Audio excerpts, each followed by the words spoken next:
How y'all doing today? Good. Oh, I like the energy here. Nice. Well, as you guys heard, for all those who don't know me, I'm Robbie. I'm one of the weirdos at Monroe. I'm just kidding.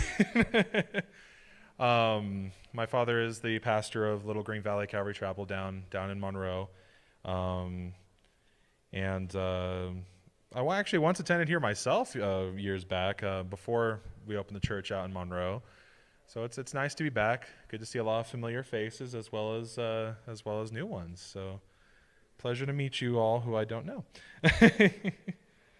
I'm very honored to be asked to speak today. I was quite surprised when Ryan contacted me a couple weeks back. But I'm very happy to be here and to be with you guys today. So such a special day. Happy Father's Day to all the fathers here today. I applaud you all for just being there out there for us children. I appreciate that. I hope to be a father myself in a few years' time. I may not be a father myself, but I have had many examples of amazing godly men and fathers throughout my years, both literal fathers and father figures, as it were. I want to just start out with just talking about a little bit of just examples of good fathers in my life and just their effect on me, just to kind of give an example of just how important fathers are basically in this day and age. My testimony isn't exactly what you would call dramatic or unique. It's essentially been a road of me just learning and observing the best I can, trying to make decisions based around what I saw, both good and bad, and both decisions wise and foolish. Not claiming any wisdom here. That is just simply what I've been taught through both my parents and other mentors in my life. I grew up in the church and remained in it pretty much my whole life. In my childhood, though, I didn't really get the importance of my faith. Just didn't take it seriously at all. I had no interest in what God had for me or what his plan was for me. I had no care for the church or the values that they taught. This is an all too common story for those who are raised in a church. I would like to emphasize that this is not the fault of any parents or the church itself, not usually at least. Unfortunately, sometimes that is a common trap that people growing up in the church can fall into. I myself almost fell into it myself. It is just a common tactic that the enemy uses to drive individuals away from the church, and that's just what he's been using recently for those who've been raised in the church in this modern time. Sometimes growing up in the church makes God's word feel numb and just not lack any meaning, to the point where you just don't give God much attention really growing up. I was too absorbed in myself. I'll freely admit this. I was way too absorbed in myself and my own wants and desires that I didn't really see just how empty those desires and wishes were. I didn't think that I thought they would give me fulfillment when in reality they wouldn't. I did eventually get out of that very unhealthy mentality due to a variety of factors I won't get into. Mixture of family tragedies, seeing how things go for people who have left the church, and just flat out just growing up and maturing and just kind of seeing exactly what it actually meant to be Christian, what it actually meant to follow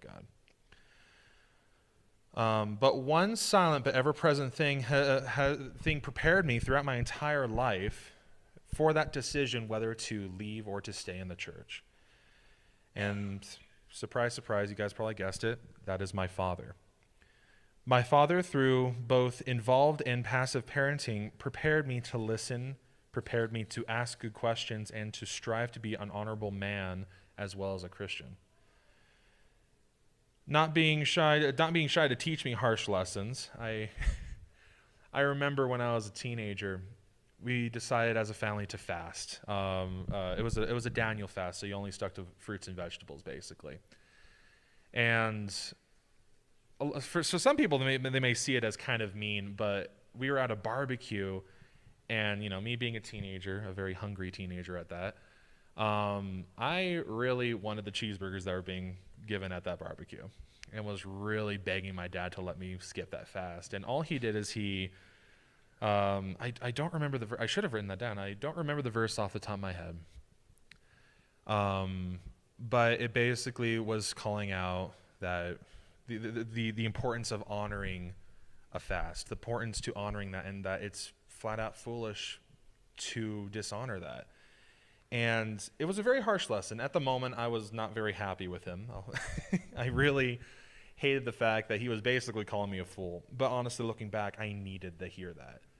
I needed to learn the foolishness of that, the honor in sticking to a prayerful fast. I won't get into what we were fasting about, but it was a very important thing for our family, and I'm very happy that that whole lesson was taught to me during that time, because that have strengthened my Christian faith and affect me to this day. He wasn't shy to teach me these harsh lessons. Even some may see it as mean, but the reality is these were some of the most valuable lessons I ever were taught. He may have not been fully aware, probably still isn't, of what exactly was happening behind the scenes during that time of my late childhood. I never really talked to them about it at the time for obvious reasons. But still, his example, his passive teaching, and the example that he just laid out for me, with his kind and loving nature on top of that, prepared me for my own walk with God. It gave me an example. It gave me a window of what a godly life truly is and what it truly means. And finding my place. His passive teaching guided me back to Jesus in a way that made me think of the importance and faith and the importance of my faith and beliefs. It made me realize that going to church every Sunday wasn't just some casual thing you just did. It wasn't just what a good Christian did. It was because of the relationship with God, the importance of learning from other believers and your pastor, the importance of just being with people. Like, I'm sure many of you know, sometimes being out here can feel quite isolating. Christianity is very much the majority in this valley. That has given me some of the hardest spiritual warfare I've ever experienced in my life out here. To the point where for the first time in my life, I fell into a pretty dark depression for a time. But thankfully, God sent people in my life and helped me get out of that, of course. But it can be being a Christian out here ain't for the light of heart sometimes. It is very tough. We don't exactly experience persecution per se, but we definitely experience a lot of spiritual oppression. Whether that comes from intentional people in the valley or just the nature of just living as a minority religion, basically. But those lessons that my father taught me, those lessons that he showed me, those are what prepared me to deal with these struggles in this valley. Everything he has done, probably more than even I realize, and definitely more than he may realize, has grown me into the man that I am today.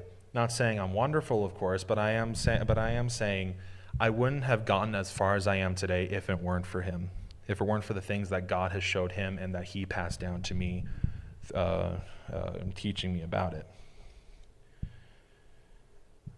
If it weren't for my father, I wouldn't be where I am today. I don't know what path I would have taken if I decided to choose the other path of that road, to leave the church and do Lord knows what.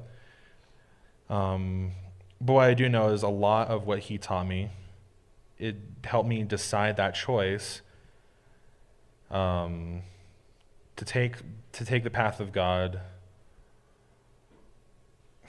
Sorry, I lost my place there for a second.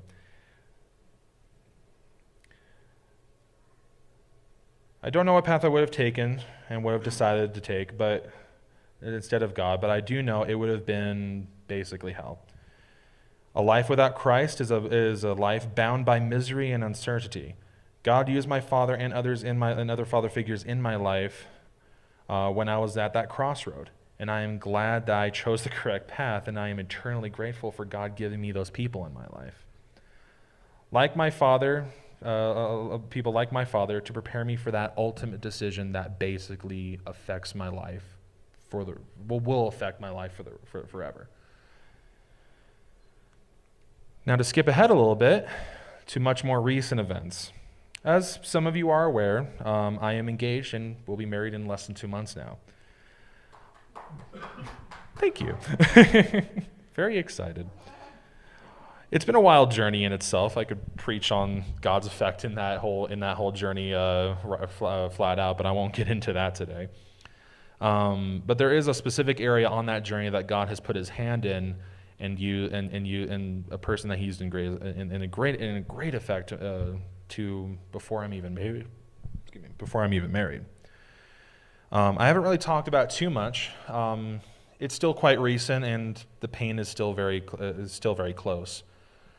But my grandfather, Robert Morey, the man who I am honored to be named after, left to be with the Lord on the morning of Christmas Eve just last year. He had suffered from Parkinson's disease for many, many years, and it made it nearly impossible for him to do almost anything by himself. Even speaking was a great challenge for him, forgetting words constantly, having issues speaking loud enough, and even due to his dementia, a lot of times his sentences just would not make sense. It was really hard seeing what was once a very stern, hard-working man suddenly become more vulnerable than a child, to the point where they could barely communicate. However, he is much of the reason why I am on the path that I am this year. He is much of the reason why I am engaged. Just a few short days before his death, I decided to ask him and my grandmother their thoughts of me asking my now sweet fiancée, Grace, to marry me.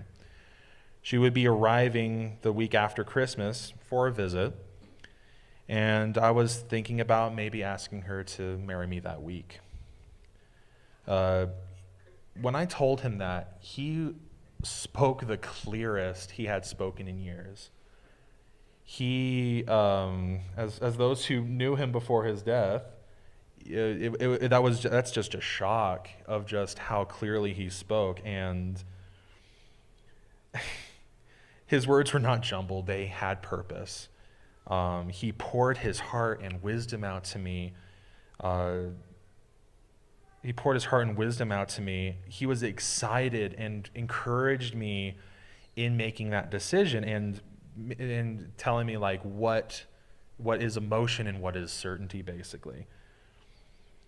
He helped me make that decision, and we talked about it a lot in the few days before his death, all the way up to the night before, which was the last time I saw him alive.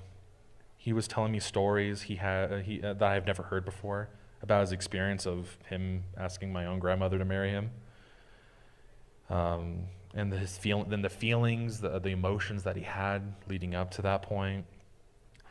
He inspired me and helped me realize the certainty that I had for the love for my now fiance, and that I had essentially made the decision during that week that I was going to ask her to marry me. He never got to meet Grace, unfortunately. He died only a few short days before she would arrive. But his influence, his love, his wisdom, all things that God gave him and he accepted, has impacted me so deeply that it has affected one of the most important decisions of my life. I did end up asking the ultimate question the week after that happened, unfortunately, for obvious reasons. But I did ask her to marry me the day after Valentine's Day, just a couple months after. And I have his encouragement and wisdom to thank for that decision. Now, this whole message isn't me just to brag about my father and grandfather. I tell you about these two men to show some of the greatest examples of godly fathers in my personal life, and how much of an influence they had on my life, even when they probably didn't even realize it. Many out there sometimes forget the importance of a father. the effect that they have on us in both big and small ways. Understanding not just as a father, but also as a mother, even adults, the amount of influence we have on children is honestly scary if you really look into it. A single action that you make without even a second thought can have a profound influence on someone watching that decision. God has called us to be examples in the world, to live godly lives, honorable, courageous, etc. God doesn't call us to live godly lives just because it's what a good Christian does. It's not because that's what we should be doing. Well, not only because it's what we should be doing, but because it also benefits us and those who look to us for their own wisdom, basically, for their own lessons. Anyone who's ever had children, any fathers in here, you know just how much children can copy you, even when it's things you don't want them to copy.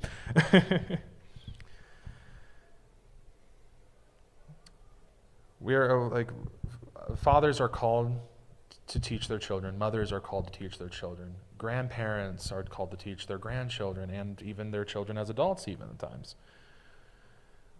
We have such a profound impact on people's lives. You may have even impacted a stranger's life completely without even noticing it.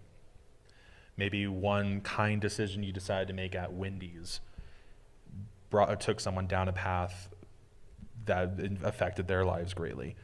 That is why it's such an important to be a witness. That is why it's so important to live a godly life, to be a good emissary of God on this earth. Even with our mistakes, one of my favorite quotes I've ever heard from a friend of mine: mistakes are not what define us, but it is how we go about dealing with those mistakes. Look at Paul, for example. The guy made some pretty horrific mistakes. He killed a lot of people. But when God called him to be one of the apostles, he was not judged by his mistakes. He's not even remembered for his mistakes anymore. He is remembered for his acceptance of salvation and his dedication to the church and to Jesus. We all will make mistakes. Pretty sure all of us have made quite a lot already. Whether father, mother, or friend. But how you deal with those mistakes is what people, especially children, will see in the end and will influence them the most. How they will one day see their own mistakes and deal with their own mistakes. It's an important things that we want to teach them. Proverbs 22:6. Direct your children onto the right path, and when they are older, they will not leave it. It's an encouraging verse right there for that subject. But how do we become like this? How do fathers, mothers, aspiring fathers, father figures, or even just flat out adults, how do we know what a good example of that is even looks like? Well, Keith kind of touched on it in worship. God is the ultimate example. God, our creator, the one who has created us and the universe, is also the greatest example of a father and a parent. John 3:16, for God so loved the world that he gave his only begotten Son, that whoever believes in him will have eternal life. A very simple verse to remember, probably one that everybody in here probably is memorizing if they didn't mean to. But it shows just the depth of that love God has for us, the depth that a father, a mother should always have for their children. All you have to do is read God's word and see what God has done for us, what he has continued to do for us. God is not an absent force that we worship just because, but an example of an omnipresent influence on every single person in this room and beyond. Sometimes that influence can be hard to see, depending on what's going on in your life. Sometimes you look in the wrong places. Sometimes you don't look at all. But he is there regardless. When there's a friend of yours that is struggling with what they believe, whether it's their salvation or just a problem in their life, God is working in their life just as much as they're working in yours. That's just something I always want to try to encourage people, whether it's a prodigal child, whether it's someone who fell from the church, whether it's someone who is searching but has not yet found. God is working in their life constantly.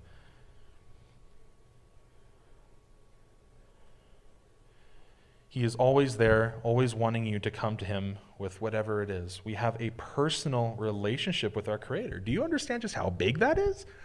I hear people talk about it a lot, but a lot of people kind of don't think exactly like the personal creator of everything in the universe wants a personal relationship with you, with everybody. It's just absolutely incredible. You are unique, you are valued, you are loved, you are his child. And that love is so deep. It's incomprehensible for us. Deuteronomy 1:31. And you saw how the Lord your God cared for you all along the way as you traveled through the wilderness. Just as a father cares for his child, now he has brought you to this place.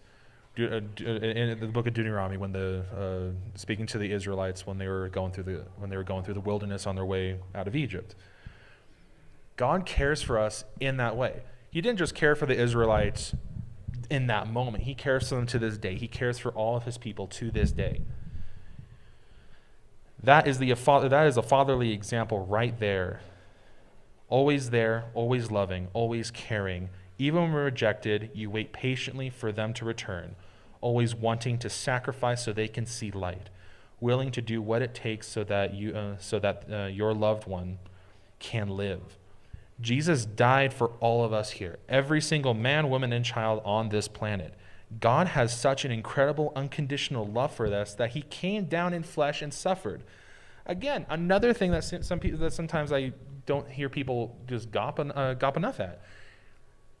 An infinite being who did not have any obligation to suffer decided to suffer, to make himself vulnerable, to make himself man, to come down and have basically one of the worst executions in human history. My goodness. If any of you have ever seen Passion of the Christ, not for the faint of heart, but if you want a dang good example of what Jesus went through, that's a taste of it. The crucifixion in ancient Rome was one of the worst ways to die, one of the most painful, one of the most agonizing. The Bible makes it clear that Jesus didn't even look human anymore after it was all done. Can you just imagine that? Not even looking human because of how mutilated you were. And he did that for all of us here. For every single person on this planet, even those who are rioting in the streets as we speak. He came down and suffered for them personally, for us personally. It's just absolutely incredible just putting that in perspective. We are nothing but grains of sand in comparison to that, yet he picks up that grain of sand and knows your entire history, your entire life, your struggles, your loves, your desires, everything. And he loves that uniqueness about you and loves you personally, not as humanity as a whole, but as individuals, each and every one of us. None of us here are worthless. God put us on this planet for a specific reason. Whatever that reason is, if I knew, I would not need Jesus. But you are not insignificant. You are not worthless, but you are valued, loved, and special to him personally. Psalm 103, 13 through 18. The Lord is like a father to his children, tender and compassionate, to those who fear him, for he knows how weak we are. He remembers we are only dust.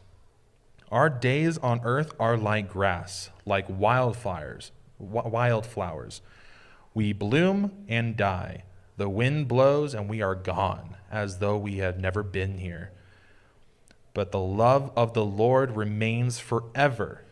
With those who fear him, his salvation extends to the children's children, of those who are faithful to his covenant, of those who obey his commandments. Wow. Such an infinite being caring about people just so insignificant in comparison. How could you not worship a God like that? How could you not want to follow that example, not just as a father or a mother, but also as just a person? God calls us to love everyone equally, to love everybody, even our enemies, those who hate us. It's not easy. Lord knows it's not easy, especially in this current political climate. It's very hard. It's very hard to love those who want to change so much in negative ways, who want to hurt us in so many ways. But we are still called to. We are still called to love them, to pray for them, and to share the gospel with them. God has called each and every one of us to share the word. Silence is not an option. We can't be silent in this time. We need to share love, not rioting in the streets, but praising out, being examples, talking to individuals who are curious. God wants us to spread that across the world. He wants us to share it with our children, with our friends, our family, anyone who listens. Fathers, your sacrifices for your children are known. Your love for whom you love is known. Your hard work is known. God sees it, and I'm sure your family sees it as well. All fathers and father figures, I want you all to stand real quick. Just stand with me.